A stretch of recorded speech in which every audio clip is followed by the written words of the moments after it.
मित्रांनो, नांदेड ते वर्धा रेल्वे मार्गासाठी या वर्षीच्या अर्थसंकल्पामध्ये 850 कोटी रुपयांची तरतूद करण्यात आली आहे।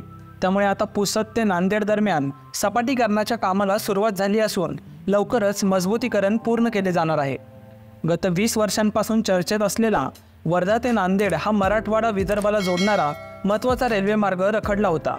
हदगाव तालुक्याच्या दृष्टीने अत्यंत महत्त्वाचा ठरणारा, गत 14 वर्षांपासून प्रलंबित असलेला व राजकीयदृष्ट्या दुर्लक्षित असलेल्या वर्धा यवतमाळ नांदेड या रेल्वे मार्गासाठी केंद्रीय अर्थसंकल्पात 850 कोटी रुपये मंजूर करण्यात आले आहेत। यामुळे वर्धा नांदेड नवीन रेल्वे मार्ग लवकरात लवकर मार्गी लागेल अशी चिन्हे सध्या तरी दिसत आहेत।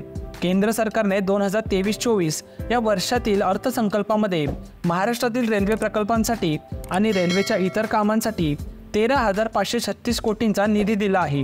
हा निधी महाराष्ट्राला मिळालेला आत्तापर्यंतचा सर्वात मोठा निधी आहे।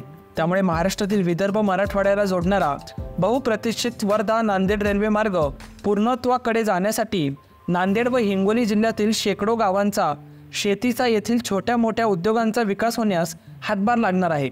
विदर्भ आणि मराठवाड्यासाठी मैलाचा दगड ठरणाऱ्या सदर रेल्वे मार्गाचे काम 40% राज्य शासन व 60% केंद्र शासनाच्या वाट्याने हा प्रकल्प पूर्ण होत आहे। यंदाच्या अर्थसंकल्पात निधीची तरतूद करण्यात आल्याने या मार्गाला पुन्हा गती आली आहे। परंतु या मार्ग पूर्ण होण्यासाठी 2026 वर्ष उजाडणार असे दिसून येत आहे। वर्धा लोकसभा क्षेत्रातील 5 रेल्वे स्थानकांची कामे सुरू झाली आहेत। मात्र यवतमाळ व नांदेड जिल्ह्यातील रेल्वे मार्गाच्या सपाटीकरण व मजबूतीकरणाचे काम सुरू झाले असून बऱ्याच प्रमाणात प्रगतीपथावर आहे। तर मित्रांनो, ही होती वर्धा नांदेड रेल्वेबाबतची माहिती। तर ही व्हिडिओ तुम्हाला इन्फॉर्मेटिव्ह वाटली असेल तर चॅनल सबस्क्राईब करायला विसरू नका। धन्यवाद।